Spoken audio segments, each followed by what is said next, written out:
Hi, I'm Kaya, and today, I want to share one of the most delightful experiences of my life, the day I went to the annual trade fair in my town. It's not just an event, it's a tradition that brings everyone together. I live in a charming little town in Canada, surrounded by forests, sparkling lakes, and fresh air. Life here is peaceful, but every summer, the annual trade fair brings a buzz of excitement. People from nearby towns gather to enjoy the lively atmosphere, and this year, I decided to dive into the experience with my best friend, Emily. The morning of the fair was bright and sunny. I put on my favorite comfy hoodie and jeans, packed a bottle of water and my tote bag, and met Emily at the bus stop. The short ride to the fair was filled with chatter and anticipation. As soon as we arrived, the sight before us was magical.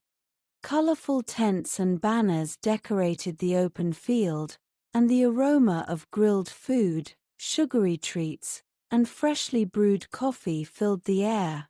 Our first stop was a stall selling beautiful handmade crafts.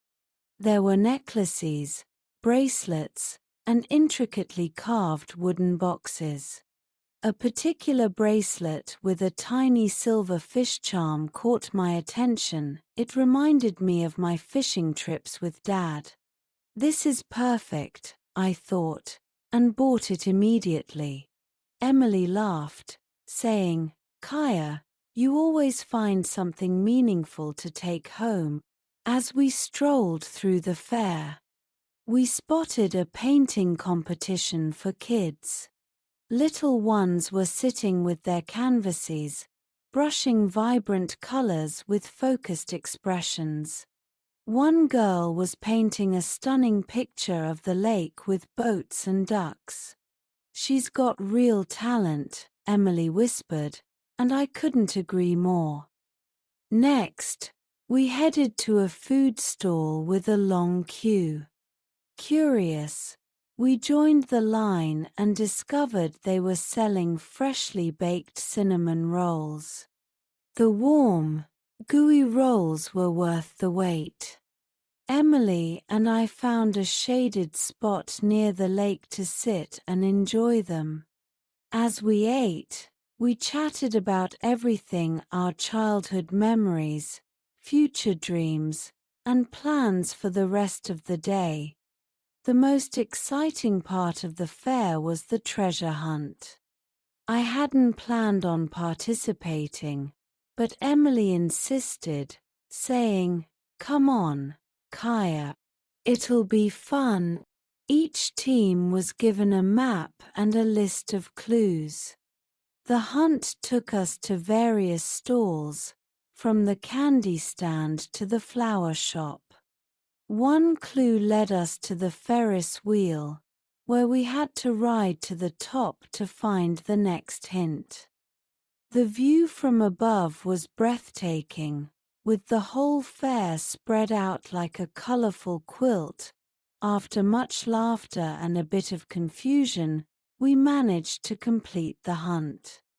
Though we didn't win the grand prize, we received a small gift, a box of assorted chocolates. It felt like a reward for the fun we had rather than the effort we put in.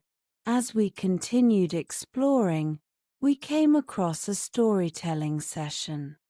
A local author was narrating a heartwarming tale about kindness and community. We sat on the grass with a group of children and their families, completely engrossed in the story. It reminded me of how stories have the power to connect people and make moments magical. Emily then spotted a pottery store where visitors could try their hand at the wheel. I was hesitant at first. I'd never worked with clay before, but Emily convinced me to give it a go. With guidance from the potter, I managed to create a slightly wonky but adorable little bowl. "It's not perfect," I said, laughing, "but it's mine."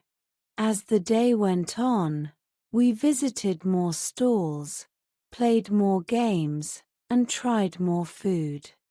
Emily won a big stuffed penguin at the dart throwing game, and I couldn't stop teasing her about how she was carrying it like it was her child. The highlight of the evening was the live concert at the main stage. A local band performed both upbeat and mellow tunes, creating a lively yet relaxing atmosphere. The crowd danced, clapped, and sang along. Emily and I joined in, our hearts full of joy. As the sun dipped below the horizon, the fair transformed into a glittering wonderland. Fairy lights illuminated the stalls, and the lake mirrored the shimmering glow. Before leaving, I couldn't resist stopping at a bookstall. I picked up a novel about a traveler's adventures, something to keep the memory of the day alive. Walking back to the bus stop with Emily, our bags full of treasures and our minds full of memories, I felt a deep sense of gratitude. The fair wasn't just about the fun and the food, it was about connection, laughter, and the simple pleasures of life. When I got home, I showed my family everything I had brought back. My dad loved the bracelet, and my younger sister adored the little pottery bowl I made. That night, as I lay in bed, I replayed the day in my mind. I realized how lucky I was to have experienced such a beautiful day surrounded by people I care about. Now, I'm already counting down the days until the next trade fair. Who knows what new adventures await?